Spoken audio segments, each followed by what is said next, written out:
আওয়ামী লীগ নেতা সালমান এফ রহমান ও সাবেক বিচারক শামসুদ্দিন চৌধুরী মানিকের সমালোচনা করায় এক মসজিদের ইমামকে চাকরিচ্যুতির অভিযোগ উঠেছে। হৃদায়ত ভাই আমার বলল, ফেসবুকে একটা পোস্ট দিছিলাম যে হক কথা বলার কারণে ভিসার মেয়াদ শেষ। শেখ হাসিনা পদত্যাগ করে দেশ ছাড়ার পর দেশের রাজনৈতিক ও প্রশাসনিক পরিবর্তন চলছে জোরে সোরে। সারা দেশে আওয়ামী লীগ নেতাকর্মীরা গা ঢাকা দিয়েছে, অনেকে গ্রেপ্তার হচ্ছেন পুলিশের হাতে।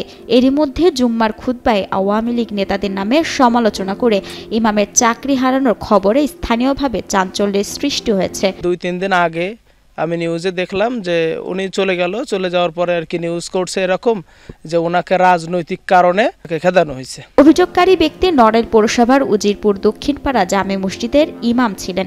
একই সঙ্গে উজিরপুর ইসলামিয়া নুরানি মাদ্রাসায় শিক্ষকতা করেন মুফতি এম হেদায়েত হোসাইন। ফেসবুক পোস্টের মাধ্যমে তার বরখাস্তের সংবাদ চাওয়ার হলে এ নিয়ে বিভিন্ন গণমাধ্যমেও সংবাদ প্রচার হয়। তবে ইমাম মুফতি এম হেদায়েত হোসেনের অভিযোগকে মিথ্যা দাবি করে উল্টো তার দিকেই অভিযোগের আঙুল তোলেন এলাকাবাসী। খুতবার বেশে নিজে অভিযোগ করেছে, এই অভিযোগ কোনো সত্যতা নেই এবং ভিত্তিহীন, সম্পূর্ণ মিথ্যা।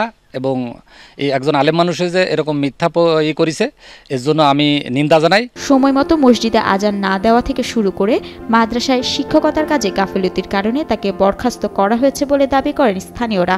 এছাড়া হেদায়েত হোসেন একজন অলস ব্যক্তি বলেও দাবি করেন তারা। খুতবা নিয়ে কোনো আলোচনা নেই, আলোচনা আছে এইসব যে শিক্ষকতা করবে উনি, এদিকে আমাকে নামাজ পড়াবে, টাইম আজান দেখা যাচ্ছে আজান দেবে, সে টাইম মারা চলে যায়, উনি সে সব কিছু করে না। যখন গার্জিয়ানের অনেক অভিযোগ আসতে থাকে তখন কমিটি বসে ওনাকে সিদ্ধান্ত নেয় যে আসলে তাহলে এই অবস্থায় আমাদের প্রতিষ্ঠানটা টিকানো সম্ভব না, তাহলে ওনাকে আমরা অব্যাহতি দিই এখান থেকে। মোবাইল ফোনে যোগাযোগ করা হলে চাকরি যাওয়ার বিষয়টি নিশ্চিত করেন ইমাম হেদায়েত হোসেন। এ সময় বিচারপতি মানিক ও সালমান এফ রহমানের সমালোচনার অপরাধী চাকরি হারিয়েছেন বলে দাবি করেন তিনি। এখন ওরা ওইগুলো বলতেছে যাতে আমাকে মিথ্যাবাদী বানানোর জন্য, এই জন্য আমি দেখলাম যে বেশি ইতি না করে সামনে আর এগোনো, এই ব্যাপারে সামনে না গেলে আমি খুশি হই। এদিকে মসজিদ থেকে ইমাম এম হেদায়েত হোসেনকে অব্যাহতি প্রদানের বিষয়টি পূর্ব সিদ্ধান্তের অংশ ছিল বলে দাবি করে মসজিদ কমিটি।